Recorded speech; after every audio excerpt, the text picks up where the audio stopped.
আসসালামু আলাইকুম আমার আপুরা ভাইয়ারা, কেমন আছেন সবাই? আশা করি সবাই সুস্থ আছেন, ভালো আছেন। আমি আপনাদের ছোট বোন, আমি আপনাদের দোয়ায় সুস্থ আছি, ভালো আছি। সকাল থেকে আজকে ভিডিওটা শুরু করলাম। রং চা জাল দিয়ে নিচ্ছি, তারপরে যে কালকে তরকারি আছিল ওইগুলো দিয়ে আজকে রুটি খাবে। আর এই যে আমি কাইটা রেডি করে নিছি আমার শাশুড়ির জন্য।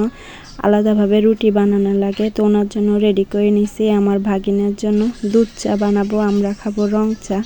আজকে শরীরটা তেমন বেশি ভালো না, এই যে রং চা জাল দিয়ে নিচ্ছি। আর একজন ফুপি আসছে, তো ওনাকেও নাস্তা দিচ্ছি। এই যে দেখেন আবদুল্লাহ আমাকে আদর করতেছে। আসলে আবদুল্লাহকে আমি সময় দেওয়ানোর মতন সময় আমার কাছে নাই, তারপরেও যতটুকু পারি ওকে একটু সময় দেওয়ানোর চেষ্টা করি। তো আমার আবদুল্লাহর জন্য সবাই দোয়া করবেন, ওর জন্য সুস্থ থাকে, ভালো থাকে, মানুষের মতন মানুষ হতে পারে। দেখেন আমার তো নাস্তা খাওয়ার পর আবদুল্লাহকেও খাওয়াই নিছি। এই যে দেখেন এখন গুঁড়া মাছ রান্না করব, পেঁয়াজ তারপরে সরিষার তেল দিয়ে দিলাম, রসুন বাটা দিয়ে দিব। তো রান্না বান্না করার পর আমি খামারে যাব। খামারে কিছু কাজ আবার বাকি আছে, ঘরটা ধোয়া লাগবে, তারপরে ইটগুলো ধোয়া লাগবে। আজকে ঘর ধুইছি, ধোয়ার পর আমার শরীরের ব্যথা, আমি খারাপ লাগতেছে। তো মুরগাগুলো শেষ হওয়ার পরে যে ঘর দুয়ার সব কিছু কমপ্লিট করে নিছি। 1 মাস কষ্ট করা লাগবে, আসলে সারা জীবনে কষ্ট করা লাগে। কষ্ট না করলে ফল পাওয়া যায় না। যে কোনো জিনিসে আপনি দেখবেন যদি কষ্ট করেন তাহলে ফল পাবেন ইনশাল্লাহ। যাই হোক, এই যে আমি গুঁড়া মাছটা টমেটো দিয়ে দিলাম, একটু পানি দিছি যেন টমেটোগুলো একটু গলে যায়। তারপরে যে গুঁড়া মাছটা দিয়ে দিব। তো কষ্ট করলে যদি সবাই শান্তি থাকে, ভালো থাকে, আর কাজ করার পরেও যদি সবাই মুখে হাসি খুশি দেখি, মনটাও শান্তি লাগে। আর যদি কাজ করে এসেও যদি সবাই বলে যে কি কাজ করছো, তাহলে অনেক খারাপ লাগে। এই যে যাই হোক, এই যে আমি গুঁড়া মাছটা দিয়ে দিছি। আজকে অন্যভাবে এই যে রান্না করলাম গুঁড়া মাছটা। তারপরে যে ভালোভাবে একটু লাড়াচাড়া দেব, নাহলে গুঁড়া মাছটা ভেঙে যাওয়ার সম্ভাবনা বেশি।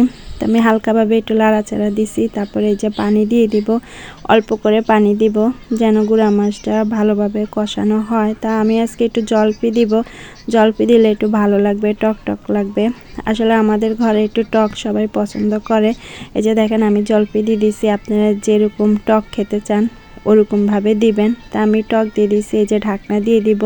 আর এই ফাঁকে দিয়ে আমি রসুন কেটে নিচ্ছি। রসুন বাটা আছে, তারপর আমি কেটে নিচ্ছি। খামারে যেত মুরগা শেষ, তো মনে করছি, চিন্তা ভাবনা করছি একটু বাপের বাড়িতে যাব। অনেক দিন হচ্ছে যেতে পারি না, তো আমার মেয়ে আসলে ইনশাল্লাহ যাব। তো আপনাদের সাথে আমি শেয়ার করবো যে আমার গুঁড়া মাছটা হয়ে গেছে, কেমন হয়েছে কালার সবাই জানাবেন। এই যে দেখেন অনেক সুন্দর লাগছে, তো খেতেও অনেক মজা হয়েছে। আমরা খাওয়া দাওয়া করছি, নামাজ পড়ছি, তারপরে খাওয়া দাওয়া করে এখন আমি ভয়েস দিচ্ছি। এই যে আবদুল্লাহ দেখেন দুষ্টামি করতেছে, তা আমার আবদুল্লাহর জন্য সবাই দোয়া করবেন। এই যে দেখেন অবশেষে আমি রান্না বান্না করে ঘরের কাজ শেষ করে যে আমি খামারে আসছি। আমার ভাগিনা আস্তে আস্তে মোটরে পানি দিয়ে যে ধুচ্ছে, তা আমিও লেগে গেলাম কাজে। তো কাজের থেকে এসে দেখি আবদুল্লাহর বাবা বাজার আনছে, যে ধনিয়া পাতা আনছে, তারপরে ফুলকপি আনছে, টমাটো আনছে।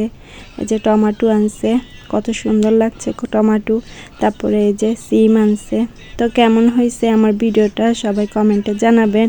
আর আমার ভিডিওটা ভালো লাগলে লাইক, কমেন্ট, শেয়ার, সাবস্ক্রাইব করে দিবেন। আপনারা পাশে থাকলে আমি সামনের দিকে এগিয়ে যেতে পারবো। তো সবাই ভালো থাকবেন। তা আজকে তো শাক রান্না করছি, আর আবদুল্লাহর জন্য এই যে ডাল রান্না করছি, তারপরে গুঁড়া মাছ রান্না করছি। তো সবাই ভালো থাকবেন, আল্লাহ হাফেজ।